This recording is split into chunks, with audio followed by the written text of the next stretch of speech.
Haitian, the Ministry of Public Clarity, 61 people died for footage that never happened. That is the sentence Ambassador Idris Kanu would use.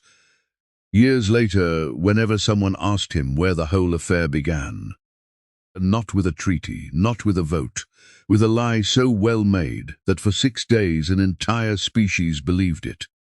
Han, the provisional delegation, the Aurelian Compact, had stood for 531 years before humanity ever heard its name.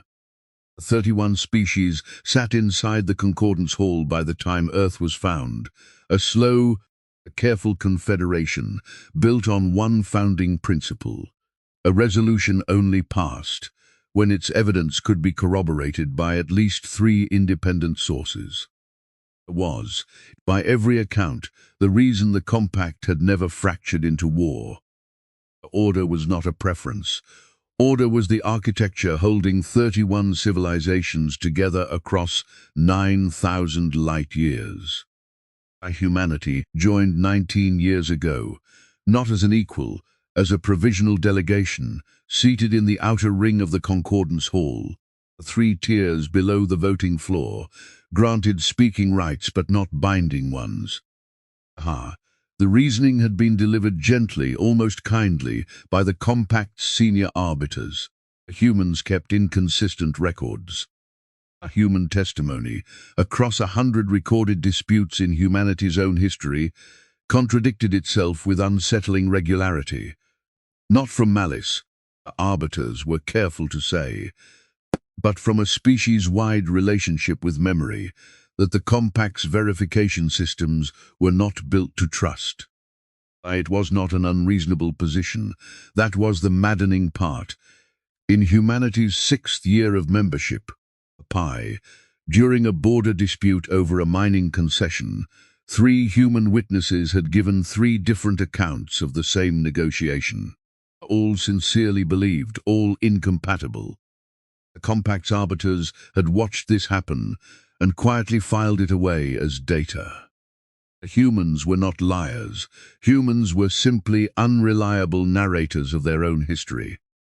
And an alliance built on corroborated truth had no mechanism for a species that remembered in feeling rather than fact. So, the review clock started, 19 years down, 11 months to go before the next formal evaluation of Earth's status. The vote that would decide whether humanity finally sat on the floor of the Concordance Hall or stayed in the outer ring for another generation. Warden Iset Dranmore had sat on the Compact's arbitration bench for 104 years. She was Corvain, a species whose skin shifted color with mood, whose formal court robes were woven to muffle the shift, because a Corvain judge who could be read like a mood ring made for poor law. She had reviewed Earth's file more times than she could count, and every time she reached the same private verdict. The close cousins of chaos, that was the phrase she used, only ever in her own head, never aloud. A capable people, inventive people, not yet a people the Compact's machinery of truth had learned how to hold. She did not hate them. She simply did not, in 19 years, ever expect to be wrong about them. Ambassador Idris Kanu had been posted to the Concordance Hall for 6 of those 19 years. A 3rd human ambassador to hold the seat, and the first who had grown up already knowing his species was under review. He had learned to speak the Compact's clipped, evidentiary dialect before he learned to argue in his own. And he had learned that provisional was a word that could be worn like a coat for decades and never once feel like it fit. He was 41 years old, and he still remembered the exact wording of the rejection his predecessor had received. 11 years earlier, when Earth had first petitioned for early review. The Compact does not doubt humanity's potential. The Compact doubts humanity's patience with the discipline that potential requires. He kept that sentence taped inside a drawer in his office. not as a wound, as a reminder of the shape of the door he was trying to open. The outer ring itself was a small cruelty disguised as an architectural courtesy. It sat 3 tiers below the voting floor, close enough that a provisional delegate could hear every word spoken in the chamber, far enough that no vote of theirs would ever be counted in a tally. The compact's builders 5 centuries earlier had designed it for exactly this purpose, a place for new species to listen, to learn the rhythm of compact law before they were trusted to shape it. In theory, it was patience made into stone. In practice, Kanu had spent 6 years learning to sit in a room and be spoken about in the third person. He had tried twice to move Earth's review date earlier. The first attempt 4 years into his posting had been denied on the grounds that consistency of testimony over time required a minimum evaluation window the compact had never once shortened for any species, provisional or otherwise. The second attempt 2 years later had gotten further, all the way to a preliminary hearing before the compact's senior arbiters, where a Potterell elder named Vosk had listened to Earth's case for 90 minutes, nodded with what looked like genuine respect, and then denied it anyway. "I do not doubt your sincerity, Ambassador," Vosk had told him afterward, in the unhurried, almost gentle cadence every compact official seemed trained into from birth. A doubt whether sincerity is the quality this chamber requires. We do not ask species to be honest, we ask them to be legible humanity. Forgive me, still reads like a language none of us has finished learning. Kanu had not argued, there was nothing to argue with. It was, infuriatingly, a fair description of the problem, not of humanity's worth, but of the gap between how humans told the truth and how the compact's 500-year-old machinery had been built to hear it. He kept Vosk's sentence in the same drawer as his predecessors. 2 doors he was still trying to find the shape of the key for. Warden Dranmore, for her part, had never disliked the human delegation. That distinction mattered to her, privately, more than she ever admitted aloud. She had, in fact, developed something close to fondness for Kanu specifically, the particular stubbornness with which he showed up to every procedural defeat, still wearing a full diplomat's calm. The way he asked, every single year at the compact's founding day reception, whether this might finally be the year humanity's chairs were moved down to the floor, and knowing the answer before he asked it, asking anyway. She had a ritual of her own, one she had never told him about. Each year after the reception ended, she reviewed Earth's file again in full, not because policy required it, but because some old, half-buried instinct told her that a species this persistent deserved, at minimum, to be looked at freshly once a year rather than filed and forgotten. Each year she reached the same conclusion: capable, inventive, not yet legible 19 years, 11 months, to the review that might finally change the number. That was where the story sat, unremarkable and slow-moving as 5 centuries of compact law had built it to be. On the morning a colony, 3 jumps away, lost 61 people in under 2 minutes. Then it read something else, to Windrow Reach. Windrow Reach was not a battlefield. That was the first thing the compact's own emergency bulletin got right, and nearly the last. It was a resettlement colony on a moon 3 jumps from the Concordance Hall, home to 412 Corvain engineers and their families, rebuilding a network of ancient channel wells, first dug 8 centuries earlier by a Corvain civilization that no longer existed anywhere else. The wells had gone dry a generation ago. The rebuilding project was, by compact standards, almost sentimental, a slow, patient act of restoring water to ground that remembered thirst. Doran Vey had requested the posting himself. He was 34. He had two daughters, ages 6 and 9, and a habit of humming an old work song under his breath while he worked that his colleagues teased him about and secretly loved. He had taken the Windrow Reach assignment because his mother's homeworld could be seen from the surface on clear nights, a pale green dot low on the horizon, and he wanted his daughters to grow up able to point at it and say, "That's where we're from." On the 14th day of the third excavation cycle, the primary channel well control chamber flooded in under 90 seconds. An explosive charge, professionally placed, had ruptured a containment valve engineered to fail exactly that way. Doran Vey was one of 61 people in or near the chamber when it went. It was fast. The compact's own report later used the word fast 4 times, as if repetition could make it kinder. Within 6 hours, a recording surfaced across every compact information channel. It was audio recovered, the broadcast claimed, from the colony's own emergency archive, time-stamped to the moment of the explosion.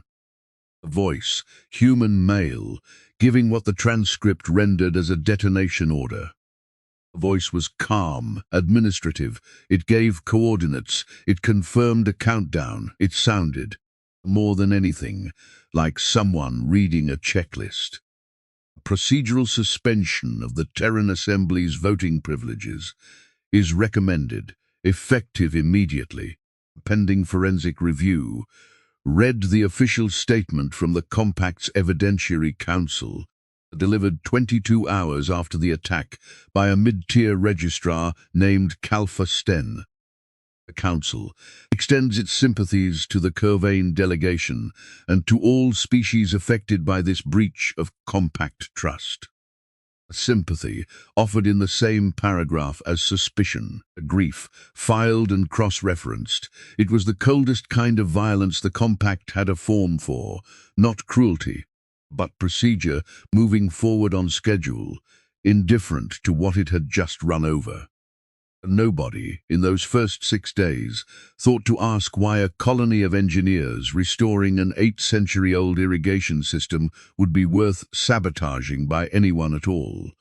Least of all by the one species in the compact, with the least to gain and the most to lose. Nobody except a junior records archivist on Windrow Reach itself, a Corvain woman half Doran Vey's age, who ran the recovered audio through a standard authentication, pass out of habit rather than instruction. And noticed something in the waveform that did not sit right. She did not know, yet what it meant. She flagged it, filed it, and went home that night unable to stop thinking about it. She had no idea that the file would matter, not yet, and on the other side of the wreckage, in a modest apartment 3 habitat rings away, Doran Vey's older daughter, 9 years old, and not supposed to have been carrying her father's old handheld recorder that day, had been filming a message to send him, the kind of small, ordinary thing children do, when the feed briefly caught a smear of light crossing the sky above the colony. Our ship, wrong shape, wrong exhaust signature, gone in 4 seconds. She did not understand what she had recorded. Neither, yet did anyone else. Windrow Reach had never made compact news before. It was, by design, the kind of posting nobody outside its own species noticed. No strategic value, no resources worth contesting, just 412 people and their families slowly coaxing water back into ground that had waited 8 centuries for it. Doran Vey had chosen it precisely because it was quiet. He had spent the first 11 years of his career on colonies loud enough to matter to someone. And he had wanted for once to build something that mattered only to the people drinking from it. His youngest daughter had cried, the week before the attack, because the well nearest their housing block still ran the color of rust. Hard. He had knelt down to her level, the way he always did when a promise needed weight behind it. Told her the water was almost home. High. It became a small family joke by the third repetition. Almost home. Said every time something in the colony took longer than a 6-year-old's patience allowed. Harter. He had said it again over breakfast on the morning of the 14th day. He never finished the sentence. A fourth time, the explosion itself lasted less than 2 seconds. Flooding that followed took 90 more, the colony's own emergency logs, the true ones, filed by exhausted responders in the hours after, long before anyone thought to falsify anything, described 61 names, 4 generations of one extended engineering family among them, and a control chamber that had been, until that morning, the quietest room on the moon. 6 hours after the attack, before Windrow Reach had finished counting its dead, Registrar Calfa Sten sat alone in an office 3 systems away, reviewing a data packet that had arrived through a channel with no official compact designation. It contained the drill recording from 9 years earlier, a training exercise he himself had helped archive, back when he was young enough in his post to still believe every file he filed would only ever be used for what it said on its label. It contained, too, a set of instructions on where precisely in the timestamp architecture of Windrow Reach's own damaged systems a recording could be made to fit. He did not enjoy what he did next. That distinction, too, mattered to him, in the same private way Dranmore's fondness for Kanu mattered to her. He told himself as he worked that he was not building a lie so much as accelerating a truth the compact would eventually reach anyway. That a species this unpredictable would, sooner or later, cost someone their life, and that it was kinder in the long run to let the chamber see the cost early, cleanly, before it multiplied. He believed this. That was the part that made him dangerous. A man who knows he is lying can be caught by his own hesitation. A man, convinced he is only speeding up an inevitable truth, hesitates at nothing at all. By the time the official statement reached the Concordance Hall's public channel, it did not read like propaganda. It read like caution that was and had always been the entire design across 31 worlds. The recording spread faster than any single fact ever had time to correct it. The Gavri news relay played it on a loop, beside a running tally of Windrow Reach's dead, by 2 images, grief and accusation, arriving in viewers' minds so close together that within a day, most of the compact no longer experienced them as separate things at all. Patorel Elder, in a public address that reached 9 worlds within hours, called for compassion for the victims and clarity about their cause. In the same breath, a phrasing careful enough to sound neutral and damning enough to need no follow-up. By the second day, 3 trade routes with human way stations had quietly rerouted around them. By the fourth, a children's education broadcast on a Corvain colony, 3 systems from Windrow Reach, had already updated its unit on the compact's newest member species to include, without comment, a single new sentence. Humanity's application for full standing remains under review, pending an active investigation. No one in that wave of reaction was acting in bad faith. That was what made it so difficult later for Kanu to be angry at any single person in it. They were doing precisely what a careful, evidence-respecting culture trains its members to do, waiting, adjusting, updating their trust in proportion to what the record seemed to show. The record was simply, invisibly, wrong, and a species that had spent 500 years building the most rigorous corroboration process the galaxy had ever seen had never once had to ask what happened when the forgery was good enough to pass it. 311 weeks, 14 days, 2 petitions. Grief moves at the speed of love. Bureaucracy does not. Ambassador Kanu filed for an emergency hearing on the morning of the 7th day. The moment the suspension notice landed on his desk. High. The Outer Ring Registry, the first of 4 administrative layers between a provisional delegation and the arbitration bench, informed him that emergency filings required a 14-day minimum review window to ensure procedural fairness to all affected parties. High. He pointed out that his species had just been formally accused of mass killing without a hearing of any kind. The clerk, not unkindly, told him that was precisely why the 14 days existed. To be fair to the accusation as well as the accused. He filed anyway. 14 days passed. The second layer, the Evidentiary Council, denied his petition for expedited review on a technicality. The forensic audio file had not yet completed its compact standard corroboration chain. And until it had, there was, in the Council's words, no formal accusation to answer, only a procedural suspension to observe. Kanu asked what the difference was, practically speaking, between a suspension and an accusation. He was told. The question was noted for the record. It was not answered. While the request climbed the compact's 4 administrative tiers, human ships were restricted to the home system as a precautionary courtesy. The compact-wide, in the smaller ways that mattered most, humanity's welcome quietly curdled. A Torel trade delegation that had shared a docking bay with the human mission for 3 years abruptly requested separate quarters. A junior Gavri officer, who had once called Kanu friend in the compact's oldest formal greeting, now called him only ambassador, and would not meet his eyes. None of it was cruelty exactly, it looked, from the outside, like caution, like people simply waiting to see what the evidence would say before they committed to a side. But waiting, when the accused cannot speak and the accusation runs freely, is not neutral.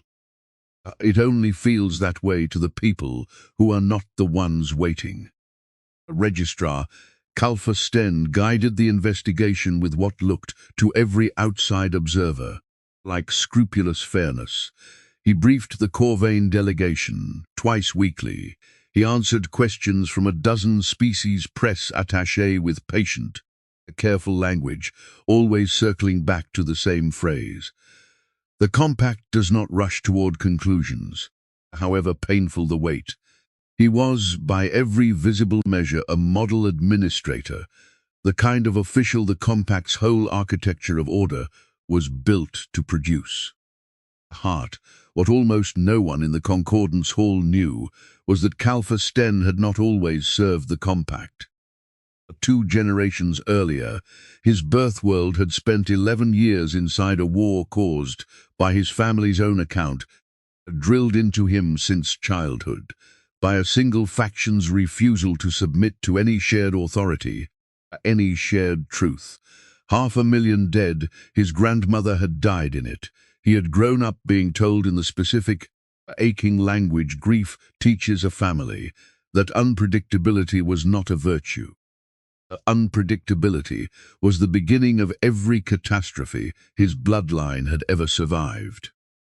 He believed, with total sincerity, that the compact's rigid order was the only thing standing between civilization and that same abyss again. And when the Severin Combine, a rival power on the compact's eastern border, one that had spent decades resenting the compact's growing reach, had approached him years ago with funding, with access, with the patient architecture of a long game, he had told himself he was protecting order from a species built by the compact's own quiet consensus, out of chaos. He did not think of himself as a liar. He thought of himself as a man saving everyone the trouble of learning, the hard way, what his grandmother's generation had already paid for. that did not make what he had done less false. It only made it harder to see. The vote to formally expel the Terran Assembly from Compact membership was scheduled for the 61st day after the attack. Kanu, reading the number for the first time, sat very still for a long moment before he could make himself keep reading. 61 days, 61 dead. Sten's office called it a coincidence of scheduling. Warden Dranmore was assigned to preside. She had read the forensic file 5 times by then. She had watched the recording more times than that. And somewhere around the 4th viewing, in a detail she could not initially name, something in her certainty, the 104 years of it, had begun, very quietly to crack, the undersong 47 years before Doran Vey ever set foot on Windrow Reach. A Corvain historian named Yenny Brask had watched the Compact bury a scandal. It was a small scandal, as these things go, a border ruling overturned on evidence later proven doctored, the kind of thing that made headlines for a season and was forgotten by the next generation. But Brask had seen how easily it happened, how a species that trusted its own corroboration systems completely could be made to believe almost anything, provided the forgery was patient enough, and the forger understood exactly what the Compact's verification process was built to check, and, more importantly, what it was not. So Brask did something the Compact's own architecture had never anticipated. She built a second one. Underneath it, not a rival court, not a rebellion, a quiet, decentralized web of independently verified testimony, seeded across ordinary infrastructure, maintenance logs, trade manifests, children's schoolwork archives. Anywhere, a small, true fact could be tucked away and cross-referenced later by someone who knew where to look. No central authority controlled it. No single species could corrupt it, because no single species held more than a fraction of its nodes. She called it, in a private joke that outlived her by decades, the undersong, the truth that keeps humming under the official record, whether or not anyone above is listening. By the time humanity joined the Compact, the undersong had grown to include archivists from 11 species, 142 verified nodes, and a standing rule that had never once been broken in 40 years. Nothing entered the undersong without at least 2 independent, unrelated confirmations. Humans, it turned out, were remarkably good at building redundancy. It was one of the quiet ironies Ambassador Kanu had never had the chance to say aloud in the Concordance Hall.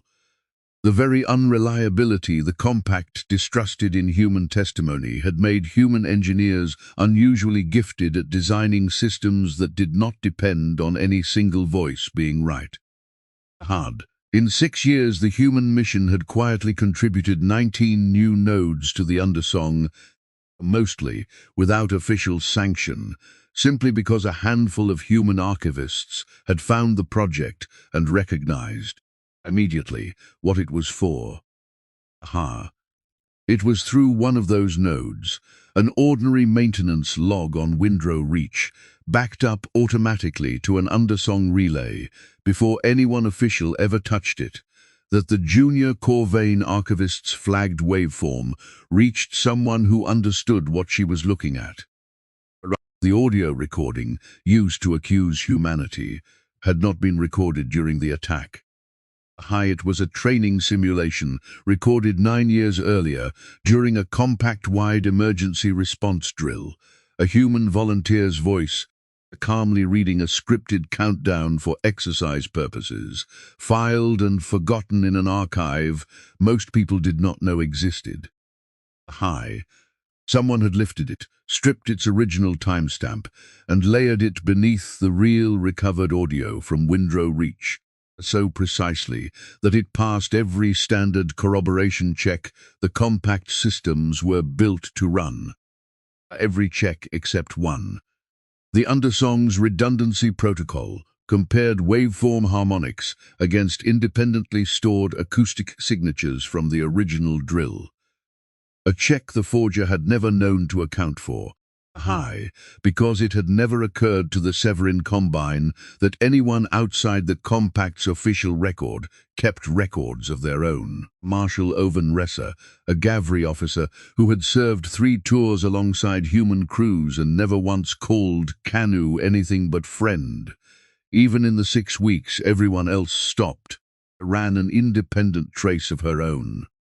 The Gavry long-range sensor arrays, stationed near Windrow Reach for an unrelated survey, had logged 4 seconds of exhaust signature from an unidentified vessel crossing the colony's outer perimeter at the moment of the attack. A configuration matched no compact registry. It matched instead a drone class documented, twice, quietly, in Undersong records from 2 different border skirmishes, as belonging to the Severin Combine. Hal, the 9-year-old's handheld recording, recovered gently, respectfully, without ever showing more of her face than she wanted shown, confirmed the same 4 seconds of sky.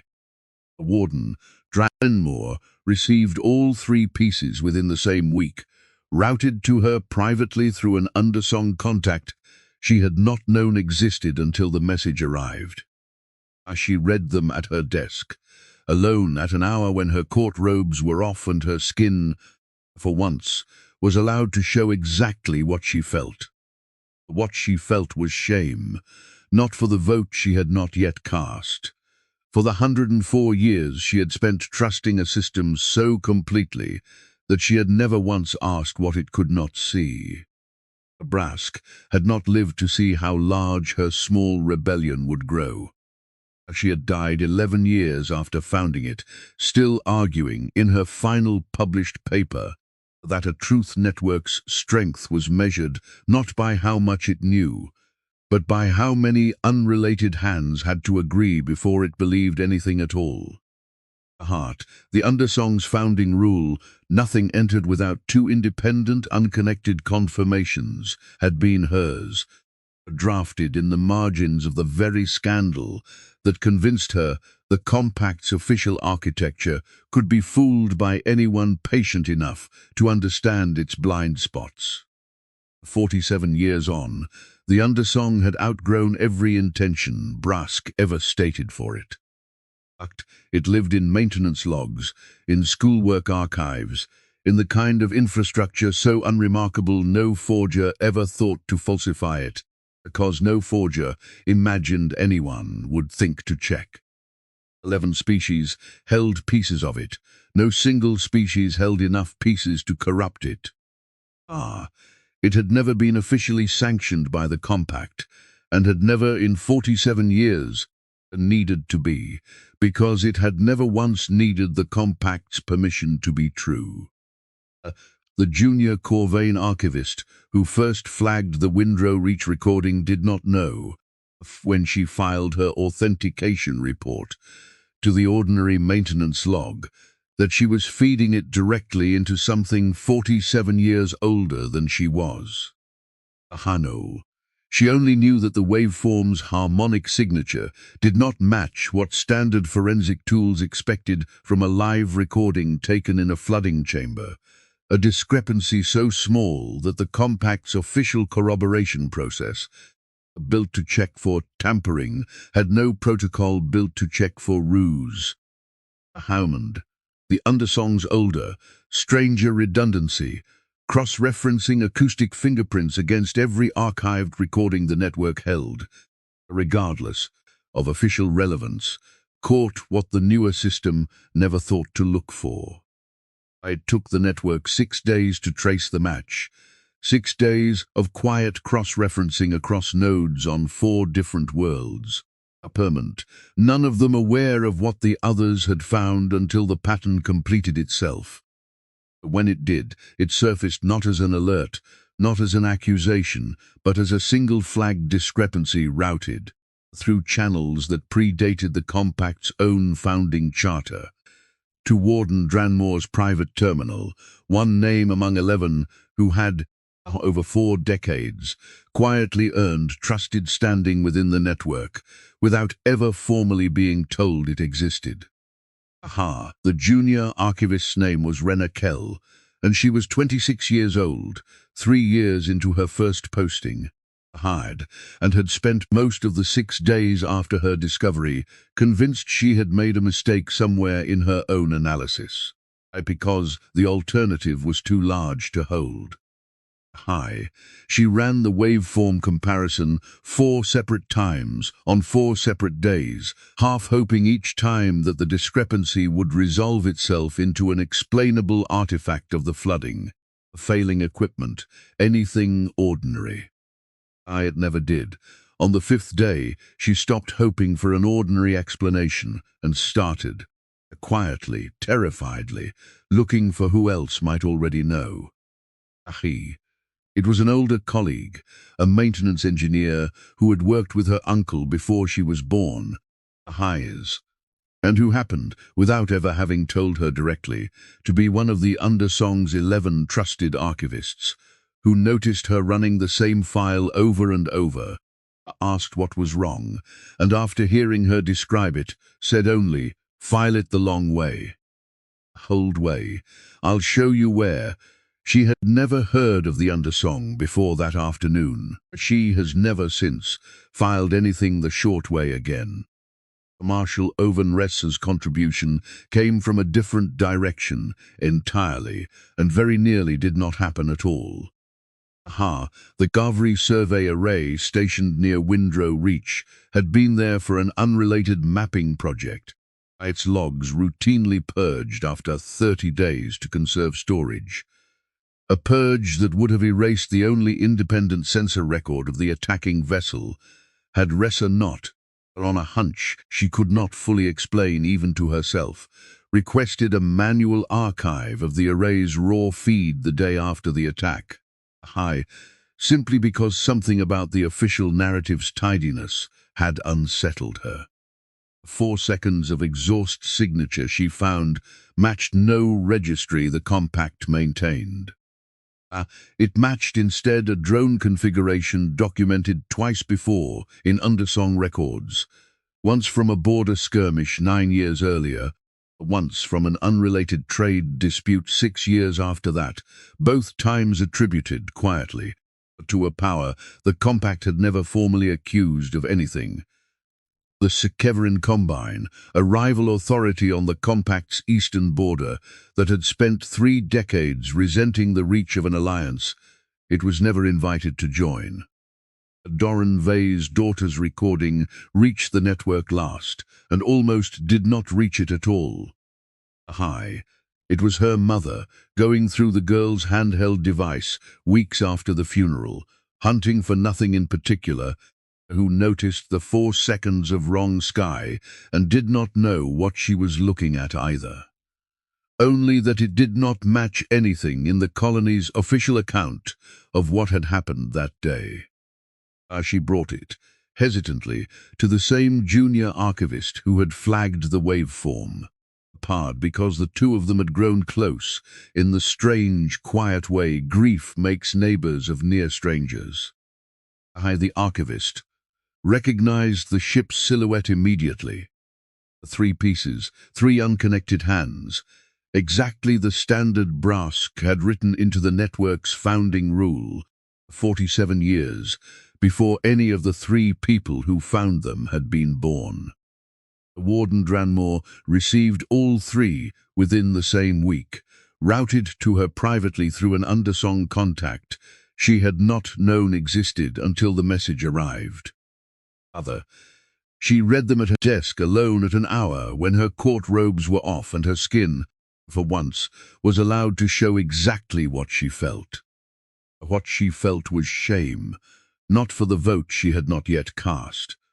For the 104 years she had spent trusting a system so completely that she had never once asked what it could not see. Close cousins of chaos, she thought, and for the first time in her career she made herself say the phrase aloud, just to hear how small it sounded now.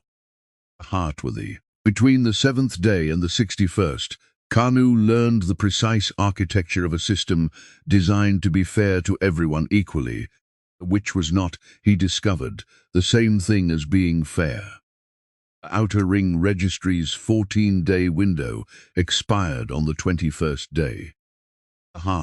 His petition moved to the Evidentiary Council, which spent 9 further days determining not whether to hear his case, but whether it had jurisdiction to hear it at all, given that the forensic corroboration chain for the audio recording remained. The Council's careful phrasing in active certification. On the 30th day, the Council ruled that it did have jurisdiction and scheduled a preliminary review for the 40th. On the 40th day, the review was held and denied, not on the merits which the Council declined to address, but on a filing technicality. Kanu's petition had cited the suspension notice by its internal compact reference number rather than its full ceremonial title, an error so minor that 3 separate clerks initially waved it through, before a 4th caught it and sent the whole petition back to the start of a shorter, but still real, queue. He did not lose his temper. He had learned in 6 years that losing his temper in the Concordance Hall confirmed, better than any argument the compact could construct, exactly the thing humanity was accused of being. He refiled correctly on the 41st day and waited 7 more. It was in that waiting that the smaller cruelties accumulated, the ones too minor to petition against, too real to ignore. A Toril trade delegation that had shared a docking corridor with the human mission for 3 years quietly requested separate berthing, pending resolution of current uncertainties. A junior Gavri officer, barely out of training, who had once addressed Kanu with the compact's oldest and warmest formal greeting, kin of the wider hall, now addressed him only as ambassador, found, with increasing frequency, urgent reasons to be elsewhere when their paths crossed. Even the reception staff at the Concordance Hall's outer gate, who had greeted Kanu by name for 6 years, began checking his credentials again each time he entered, as though 19 years of familiarity could be undone by 6 weeks of accusation. None of it was official. All of it was policy in miniature, 100 small individually defensible decisions that, added together, amounted to a species being quietly moved to the far edge of a room it had spent 19 years trying to walk into the center of. Registrar Sten, through it all, remained the most reasonable voice in every briefing. He returned Kanu's calls. He answered questions from a dozen species press attaché with what looked, every outside observer, like scrupulous patience, never accusing, only, always urging caution, urging the chamber not to compound one tragedy by rushing toward another. It was, Kanu admitted to Marshal Ressa in a private, exhausted moment during the 5th week, the most effective performance of fairness he had ever watched a man give. Atai. He believes it, Ressa told him. She had known Sten for 11 years, long enough to have shared meals with him, long enough to recognize the particular stillness in his voice that meant conviction rather than performance. That's what worries me. A liar can be shamed into stopping. I don't know what stops a man who thinks he's the only one telling the truth. The vote to formally expel the Terran Assembly from Compact membership was calendared for the 61st day. When Kanu first saw the notice, he assumed for a full minute that the number was an accident, a scheduling coincidence too grim to be intentional. Registrar Sten's office, when pressed, called it exactly that, a coincidence. There was one night in the 5th week that Kanu never told the chamber about. Han told almost no one at all, only Ressa once, years later, and only because she had asked directly.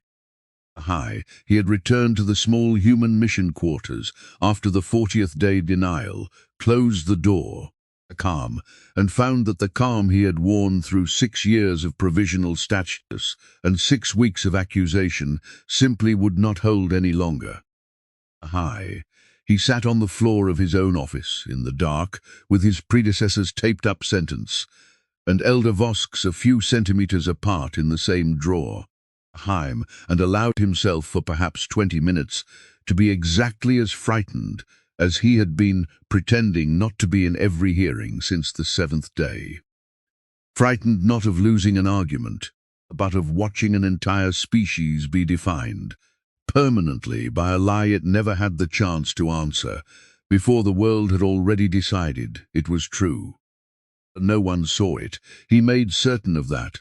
By morning the coat was back on, fitting no better than it ever had, worn anyway, because someone in that chamber needed to keep wearing it until the truth caught up. Warden Dranmore did not believe in coincidences of that particular shape. She pulled the full filing history herself, alone after hours, and found what she had half expected and entirely dreaded to find. The vote's original calendar slot had been 9 days later, moved forward in a routine scheduling adjustment.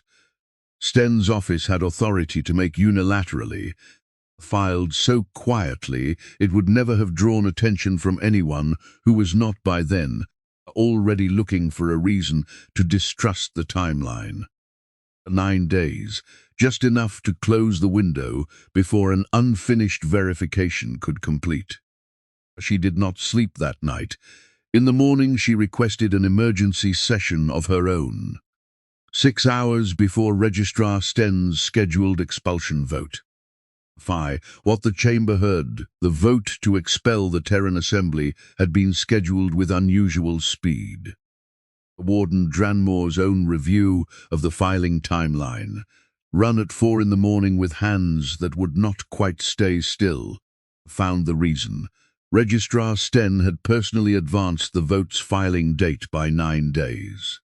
9 days that would have been just enough, if nothing had intervened, for the undersong verification to remain unfinished when the chamber voted. It was a small alteration, technically within his administrative authority, buried in a routine scheduling adjustment. Nobody would ever have thought to question. But somebody did, Dranmore would say later, and it was the closest she ever came, in public, to admitting how close the timing had been.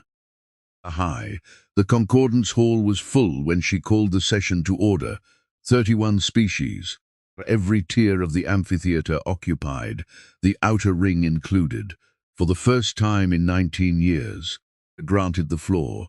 Ambassador Canu stood at the center, flanked not by human staff alone but by a small, deliberate assembly, a pictorial acoustic archivist carrying the waveform analysis, Marshal Ovan Ressa carrying the sensor logs, and seated quietly at the edge of the floor, with her mother's hand on her shoulder, and no obligation to speak unless she chose to, Doran Vey's daughter. She did not need to say anything. The recording spoke for her, 4 seconds at a time, played once respectfully, without embellishment. Registrar Sten rose to object before the acoustic archivist had spoken a single word. The council has not certified these sources, he said, and his voice even then did not shake. Undersong material has no standing in compact procedure. I would remind the warden that this chamber does not rule on rumor, however sincerely held. It has no official standing, Warden Dranmore replied, and something in her tone made the whole chamber go still. That is not the same thing as having no truth. You have asked this chamber, Registrar, to expel a member species on the strength of a single recording certified through the very procedure you administer. I am asking it to spend 6 minutes listening to a second one before it decides whether the first deserves the trust you have placed in it. Sten's jaw tightened almost imperceptibly, but he did not sit. 6 minutes, he said. Against 61 lives, I would not want the chamber to mistake patience for justice. Aha, nor would I want it to mistake haste for either, Dranmore answered, and gestured for the archivist to begin. A Potel Elkustik archivist stepped forward, a small, careful woman named Isolde Farr, who had spent 11 years cataloguing sound the way other species catalogued starlight, Akai, and who had never once in that time been asked to speak before the full concordance hall. Her voice shook. For the first 4 words it steadied after that. Every recording carries a signature no voice can fake. As she said, not in its words, but in the room around them. A reverberation, air pressure, the particular hum of machinery nearby. We do not listen to what a recording says. We listen to what it cannot help but say without meaning to. She raised a hand, and the display behind her split into 2 waveforms, one labeled Windrow Reach, recovered, a hand.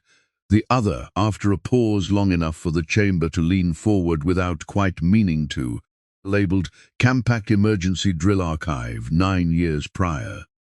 A murmur went through the tiers. Even the outer ring, 3 floors below, where any provisional delegate had ever been permitted to stand, went silent enough to hear it. Aha, she ordered the forensic audio replayed. Not the accusation alone, but the 9-year-old training drill it had been stripped from, pulled directly from the Compact's own sealed archive at Dranmore's command, laid beside the recovered recording from Windrow Reach, waveform against waveform, on the largest display the chamber owned. They matched, not similar, identical, down to a background hum from a ventilation system that had been decommissioned 6 years ago. But that was not the moment that broke the room, Kanu would say afterward. Haida Maliat, the moment that broke the room was smaller than that. It was when the Ptorel archivist, without being asked, quietly noted that the ventilation hum in question had been the same fault tone the Compact's own engineers had spent an entire committee cycle trying to fix, back when the training drill was recorded. A detail so specific, so mundane, that no forger patient enough to fake a species voice would ever have thought to fake a 10-year-old maintenance complaint along with it. It was the smallness of the truth that made the lie collapse. Grand conspiracies can be staged. Nobody stages a ventilation hum. Sten's composure did not shatter all at once. It went the way ice goes on a lake in early spring. A long silence, and then all together, everything beneath it giving way. He looked for a moment not at Dranmore, but at Marshal Ressa, standing near the front of the floor with the sensor logs still open in her hands. 11 years of shared meals, shared postings, a friendship that had survived 3 tours and 1 very bad winter on a border station together. She did not look away from him. That more than the waveform seemed to be what finally undid him. I did what I believed the Compact required, he said at last, when Dranmore asked him directly whether the Severin Combine had funded the forgery. He did not deny it. His voice had lost its administrative smoothness entirely now. What was left underneath sounded much older, and much more tired. You did not live through what my family lived through. 500,000 dead, Warden, because one faction decided its own truth did not need anyone else's agreement. You do not know what unpredictability costs when it is allowed to run unchecked. I have spent my whole career making certain the Compact never has to learn that lesson the way my grandmother did. I know exactly what it costs, Dranmore said, and for the first time in the session, her voice was not the arbiter's voice at all, but something closer to grief. It cost this chamber 61 lives. It turned into evidence before it had even finished mourning them. It cost a 9-year-old girl a message she never got to send her father. You did not prevent a catastrophe, Registrar. You used one that had already happened to manufacture another. That is the only ledger this chamber is required to balance today. The floor, for a long moment, said nothing at all. General Cravus, a Corvain elder who had sat on the arbitration bench a full 3 decades before Dranmore was ever seated beside him, rose slowly from the second tier. I would ask the chamber to remember, he said, that we very nearly did exactly what the registrar wished us to do. Not because we are cruel, because we are precise, and precision, it turns out, can be aimed as easily as any weapon, if the hand holding it knows where our blind spots are. I do not know how many other blind spots we have. I would like this inquiry to find out. Our vote that followed was not close, not to expel humanity, to restore its full standing, 11 months ahead of schedule, and to open for the first time in compact history a formal inquiry into the Severin Combine's information operations against a member species. A call. There were voices in the chamber, in the hour after, that called for something harder. Torel, elder named Cora, her own grief for the Windrow Reach dead still raw. 3 of the 61 had been former students of hers, argued for sanctions severe enough to cripple the Combine's standing for a generation, perhaps permanently. They tried to make us instruments of their war, she said. I do not see why we should hesitate to make them feel the weight of one. I knew. It was Ambassador Kanu, not Dranmore, not the Compact's senior arbiters, but the man whose species had just spent 61 days accused of mass murder it did not commit, who rose to ask the chamber to choose differently. Elder Cora, I do not say this lightly, and I do not say it because my species has forgotten what almost happened to it in this chamber. He said, we were nearly destroyed by a lie built to make us look like something we are not. Reckless, violent, ungovernable. I will not have our first act, cleared of that lie, be to become the thing we were accused of. Sanction the Combine, investigate them fully, publicly, without mercy for the deception they built. Close every border they can reach until they answer for it, honestly. But do not let this chamber's answer to a fabricated war be a real one. That is not restraint out of weakness. It is the only proof we have that the lie was, in fact, a lie. Marshal Ressa spoke next quietly, the first words she had said aloud since Sten's confession. For what it's worth, I agree with the ambassador. Not because I have forgiven what was done to a colony full of my closest friends' people. Because I watched a system nearly break, because it trusted one voice too completely. I would rather see us build something that survives being wrong occasionally than something that only works when everyone tells the truth.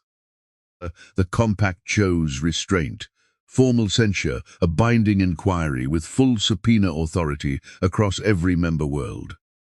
Trade access suspended pending compliance, not obliterated outright. Form, it was not the vengeance some in the chamber wanted, and it satisfied precisely no one's appetite for a clean, simple ending, which was, Kanu would say later, exactly how he knew it was the right one. It was. Warden Dranmore said afterward, the first vote in her 104 years, that she was genuinely proud to have cast. Fikes. What still hums, in the first weeks after the vote, very little about Compact life looked different. That was, Kanu thought, the strangest part of being proven right about something this large. The world did not rearrange itself to match the truth all at once. Parterel, trade delegation, that had quietly requested separate berthing sent, 3 days later, an unsigned note asking to share the corridor again. He accepted, and neither of them ever mentioned the 6 weeks in between. Hi. The young Gavri officer who had stopped meeting his eyes found him in a corridor a week after the vote, said the old formal greeting. Kin of the wider hall stumbled slightly over the second word, the way people do when they are relearning something they should never have forgotten. Rand did not wait for a reply before walking on, embarrassed, relieved. Nobody apologized formally. The compact's own procedures, Kanu came to understand, had no form built for that either. What it had instead was smaller, and in its way more honest. 100 individual corrections, made quietly by people who had gone along with something they were now visibly uncomfortable having gone along with. He decided after some thought that he preferred it that way. An apology could be a performance.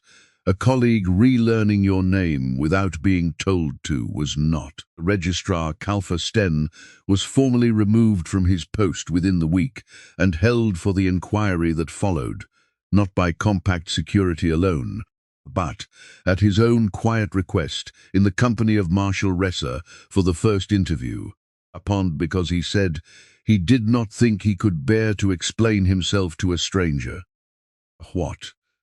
He told the inquiry over the following months, filled in the shape of an operation 11 years in the making, a slow cultivation by Severin operatives, who had identified correctly that the compact's greatest vulnerability was not its military, but its faith in its own procedure, and who had found in one grieving administrator a perfect instrument for testing it.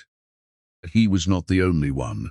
The inquiry's first public finding, delivered 4 months after the vote, confirmed 2 further compact officials, one Torel, one Corvain, who had in smaller ways, over smaller years, done the same thing for the same border power. None of them, the inquiry noted with a kind of weary precision, had thought of themselves as traitors. All of them had thought of themselves as the only ones seeing clearly. 6 months later, the Undersong Registry was no longer a secret. The compact's arbiters, still red-faced from how close their own system had come to failing on their own record, voted to formally recognize it, not as a replacement for compact law, but as a permanent, decentralized check running alongside it. A living wall in the Concordance Hall now displayed its newest verified fragments in real time, a slow scroll of small true things, added daily by no single authority's permission. Warden Isat Dranmore stood before that wall on the day of its dedication, her court robes off for the occasion, her skin, for once in public, allowed to show exactly what she felt. For 500 years, she told the assembled chamber, we built a truth that could be corroborated. We forgot, until it nearly cost us a member species and 61 lives we can never return.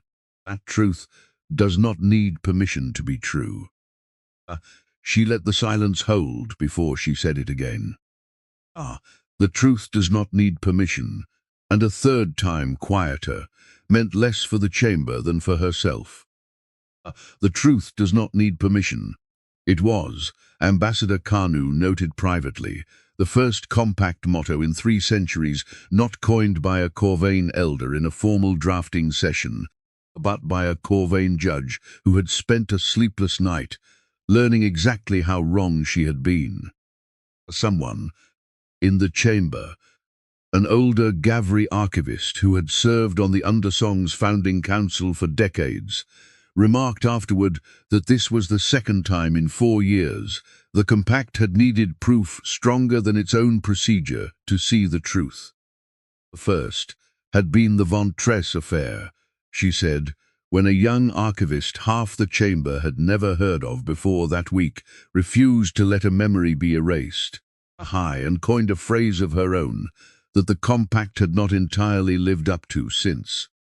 A memory does not surrender, the old archivist quoted, and beside it older still, a line carved into the base of the undersong wall from a ruling 3 generations back, from a labor dispute at a colony called Larkspur Hollow that few in the room now living had witnessed firsthand. No one owns another's tomorrow. 2 mottos from 2 crises, neither of them written by anyone who had wanted to be famous for writing them. Dranmore had them both etched, small, beneath her own on the base of the new wall. Not as decoration, as a warning to whoever stood where she was standing next. The wall still hums, it updates every day, whether or not the chamber above is listening. Heart. Warden Dranmore did not step down from the bench, though she considered it, in the raw week after the vote, more seriously than she ever told anyone but Kanu. What kept her in the seat in the end was not confidence restored. It was the opposite. 104 years of certainty nearly cost us everything, as she told him, over the kind of quiet, unofficial dinner ambassadors and arbiters were not strictly meant to share. I think this chamber needs someone in this chair who now knows exactly how that feels. I would rather it be someone who remembers than someone who has to learn it fresh. Apartment. Doran V's colony continued its work on the channel wells the following season, finished a year behind schedule, with 60 of the original 412 engineers gone from the roster, and their names carved instead into the stone beside the first well that ran clean. The colony's surviving engineers had debated for weeks what form the memorial should take: a wall, a statue, a formal compact plaque of the kind that marked a dozen other tragedies across a dozen other worlds, dignified and a little cold. In the end they chose none of these. They diverted a narrow channel of the newly running water past the base of the memorial stone itself, so that the names would always sit beside the sound of the thing 61 people had died trying to bring home. His older daughter, now 10, stood at the dedication with her mother, holding the same handheld recorder that had once, without her understanding why, caught 4 seconds of the wrong ship in the wrong sky. Hanadu, a young compact officer Gavri, new to the honor guard, barely older than Kanu had been when he first arrived at the Concordance Hall, asked her, gently, whether she remembered what she had been trying to film that day. Permanent. A message for my dad, she said. I never got to send it. What did you want to tell him? She thought about it for a long moment, the way children do when a question is bigger than it sounds. That the water was almost home, she said. He'd been telling us that for months, that it was almost home. Behind her, carved into the base of the newest well, in a language now spoken by 32 species instead of 31, someone had already written it for her. Water is home. It was not a slogan built for a chamber. It did not need to be repeated 3 times to mean everything it meant. Some truths only need to be said once, by the right person, standing in the right place, for everyone listening to understand. They were never really lost, only waiting for someone patient enough to find them. Ambassador Kanu kept his predecessor's sentence in the drawer for another year before he finally took it out. Not to discard it, he had it framed, small, and hung it in the corner of his office, where visitors rarely looked. A Torel delegate once asked him why he'd keep a rejection on display at all. He told her the truth, that a species which forgot how long the door had stayed shut was a species likely to slam it on someone else. At the moment, it finally got to stand on the other side. Elder Vosk's sentence went up beside it a week later. Not as a wound anymore. As a record, the kind the undersong had taught the whole compact. Slowly, painfully to trust, small, plain and true, regardless of who had permission to say it. Hartul. This is a work of fiction. Windrow Reach, the Aurelian Compact, and all characters and events depicted are entirely invented and do not represent any real nation, people, or historical event. High. A quiet season followed the dedication. Trade routes reopening one at a time, the Terran Assembly's seat finally moved from the outer ring to the voting floor. No ceremony grander than a single line added to the Compact's oldest ledger. But 3 systems away, at the edge of Severin space, sensor stations that had gone dark during the inquiry began, very quietly coming back online. Nobody in the Concordance Hall noticed yet the undersong, humming under everything, already had. Asterisk. If you'd been in that chamber, would you have voted for restraint, the way Kanu asked? No, or would you have pushed for the harder sanctions the Torel Elder wanted? Tell me which vote you'd have cast, and why. Pyre. If you want to know what the Severin Combine was really building behind that dark border, while the Compact looked the other way. Subscribe. Episode 9 follows the sensor stations that just came back online, and the officer who's the only one who notices in time. Heart. And if this is your first time here, Episode 7, Memory Does Not Surrender, is where the Von Tress affair mentioned tonight actually happened.